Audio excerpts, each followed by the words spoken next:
Hi everyone, welcome back to my YouTube channel. ಇವತ್ತು ನಾನು ನಿಮಗೆ ರೆಸ್ಟೋರೆಂಟ್ ಸ್ಟೈಲ್ ಕಡಾಯಿ ಪನ್ನೀರ್ ಹೇಗೆ ಮಾಡೋದು ಅಂತ ತೋರಿಸ್ತಾ ಇದ್ದೀನಿ. ಇದು ತುಂಬ ಟೇಸ್ಟಿಯಾಗಿರುತ್ತೆ. ಬನ್ನಿ ಹಾಗಾದರೆ ಹೇಗೆ ಮಾಡೋದು ಅಂತ ನೋಡ್ಕೊಬರೋಣ. ಇದನ್ನೇ ಮಾಡೋದಕ್ಕೆ ನಾನು ಒಂದು ಕಡಾಯಿಗೆ ಸ್ವಲ್ಪ ಆಯಿಲ್ ಹಾಕೋತಾ ಇದ್ದೀನಿ. ಅದು ಬಿಸಿ ಆದಮೇಲೆ ಸಣ್ಣದಾಗಿ ಕಟ್ ಮಾಡಿ ಇಟ್ಕೊಂಡಿರೋ ಈರುಳ್ಳಿನ ಹಾಕೋತಾ ಇದ್ದೀನಿ.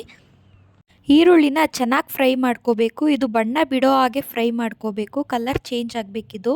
ನೋಡಿ, ಈ ಥರ ಕಲರ್ ಬರಬೇಕು. ನೆಕ್ಸ್ಟ್ ಇದಕ್ಕೆ 2 ಕಟ್ ಮಾಡಿ ಇಟ್ಕೊಂಡಿರೋ ಟೊಮೆಟೊನ ಸೇರಿಸ್ಕೊತಾ ಇದ್ದೀನಿ. ಟೊಮೆಟೊ ಸಾಫ್ಟ್ ಆಗೋವರೆಗೂ ಬೇಯಿಸ್ಕೋಬೇಕು. ನೆಕ್ಸ್ಟ್ ಇದಕ್ಕೆ 8ರಿಂದ 9 ಗೋಡಂಬಿನ ಸೇರಿಸ್ಕೊತಾ ಇದ್ದೀನಿ. ಅದನ್ನು ಚೆನ್ನಾಗಿ ಫ್ರೈ ಮಾಡ್ಕೋಬೇಕು. ಇದೆಲ್ಲ ಸಾಫ್ಟಾಗಿ ಫ್ರೈ ಮಾಡ್ಕೊಂಡಿದ್ದಾದಮೇಲೆ ಇದನ್ನು ಒಂದು ಮಿಕ್ಸರ್ ಜಾರ್ಗೆ ಹಾಕ್ಕೊಂಡು ಅದಕ್ಕೆ ಸ್ವಲ್ಪ ಕೊತ್ತಂಬರಿ ಸೊಪ್ಪನ್ನ ಆ್ಯಡ್ ಮಾಡಿಕೊಂಡು ಇದನ್ನು ರುಬ್ಕೋತಾ ಇದ್ದೀನಿ. ನೋಡಿ, ಈ ರೀತಿ ರುಬ್ಕೋಬೇಕು. ನೆಕ್ಸ್ಟ್ ಅದೇ ಕಡಾಯಿಗೆ ಸ್ವಲ್ಪ ಎಣ್ಣೆ, ಸಾಸಿವೆ, ಕರಿಬೇವಿನ ಸೊಪ್ಪನ್ನ ಹಾಕೋತಾ ಇದ್ದೀನಿ. ನೆಕ್ಸ್ಟು ರುಬ್ಬಿಟ್ಕೊಂಡಿದ್ವಲ್ಲ ಪೇಸ್ಟ್ನ ಹಾಕ್ಕೊಂಡು ಸ್ವಲ್ಪ ನೀರನ್ನ ಹಾಕ್ಕೊಂಡು ಅದನ್ನು ಕಲಿಸ್ಕೋತಾ ಇದ್ದೀನಿ.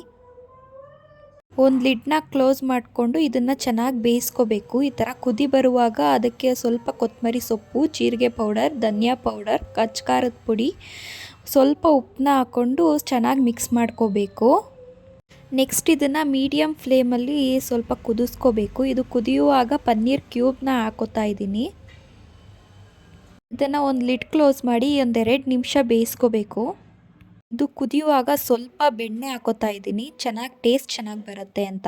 ಇದಕ್ಕೆ ನೀವು ಫ್ರೆಶ್ ಕ್ರೀಮ್ ಬೇಕಾದರೂ ಯೂಸ್ ಮಾಡ್ಕೋಬೋದು. ನಾನಿಲ್ಲಿ ಹಾಲಿನ ಕೆನೆನ ಹಾಕೋತಾ ಇದ್ದೀನಿ.